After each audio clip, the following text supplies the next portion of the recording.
قبر آخرت کی پہلی منزل ہے۔ اگر کوئی اس میں کامیاب ہو گیا تو اس کے بعد کی منزلیں آسان ہوں گی، اور اگر اس میں ناکام رہا تو آگے کی منزلیں اس سے بھی سخت ہوں گی۔ ترمذی شریف حدیث نمبر 2308۔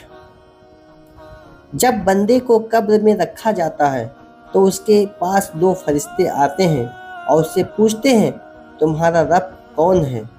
تمہارا دین کیا ہے؟ اور یہ شخص یعنی محمد صلی اللہ علیہ وسلم کون ہے؟ ابو داؤد حدیث نمبر 4753۔ ترمذی شریف حدیث نمبر 1071۔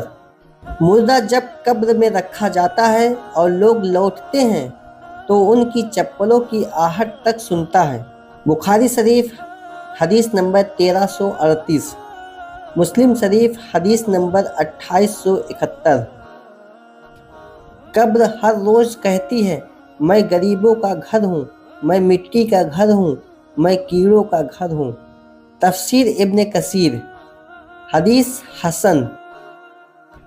جب تم میں سے کوئی مر جاتا ہے، صبح شام اسے اس کی منزل دکھا دی جاتی ہے، اور وہ جنتی ہے تو جنت کی جگہ، اور اگر جہنمی ہے تو جہنم کی جگہ دکھائی جاتی ہے۔ صحیح بخاری حدیث نمبر 1379، صحیح مسلم حدیث نمبر 2866۔ مردہ اپنی قبر میں چیختا ہے، یہاں تک کہ جانور بھی اس کی آواز سن لیتے ہیں، مگر انسان نہیں سنتا۔ مسلم شریف حدیث نمبر 2872۔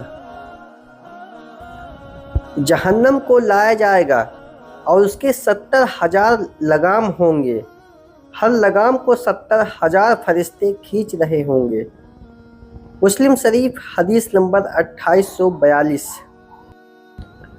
قبر میں بندے کے پاس اس کے اعمال آتے ہیں، اگر وہ نیک ہوتا ہے تو نماز اس کے سرہانے، روزہ داہنی طرف اور زکوٰۃ بائیں طرف کھڑی ہوتی ہے، اور سارے نیک کام اس کے پیروں کی طرف ہوتے ہیں۔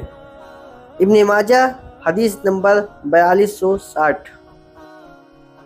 قبر کی سزا سے اللہ کی پناہ مانگو۔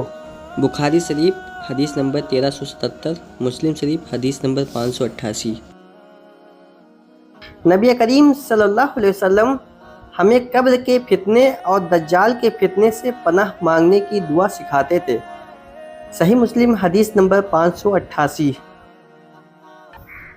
مومن کو قبر میں اس کی جگہ دکھائی جاتی ہے، اگر وہ جنتی ہے تو اسے جنت کی جگہ دکھائی جاتی ہے، اور اگر جہنمی ہے تو جہنم کی جگہ دکھائی جاتی ہے۔ صحیح بخاری حدیث نمبر 1379، صحیح مسلم حدیث نمبر 2870۔ اگر تم وہ سنتے جو میں سنتا ہوں تو تم کم ہنستے اور زیادہ روتے۔ صحیح بخاری حدیث نمبر 4621، صحیح مسلم حدیث نمبر 2359۔ جب مومن بندے کو دفن کیا جاتا ہے تو قبر اس سے کہتی ہے، تو میرے پاس بہت پیارا ہے۔ پھر اس کے لیے قبر کو پھیلا دیا جاتا ہے اور اس میں روشنی بھر دی جاتی ہے، اور جب فاسق بندے کو رکھا جاتا ہے تو قبر کہتی ہے، تو میرے پاس بہت برا آیا ہے۔ پھر اسے اتنا دبایا جاتا ہے کہ اس کی پسلیاں ایک دوسرے سے گھس جاتی ہے۔ تفسیر ابن کثیر حدیث حسن۔ رسول اللہ صلی اللہ علیہ وسلم نے فرمایا، قبر کی سزا سے اللہ کی پناہ مانگو۔ بخاری شریف حدیث نمبر 1377، مسلم شریف حدیث نمبر 588۔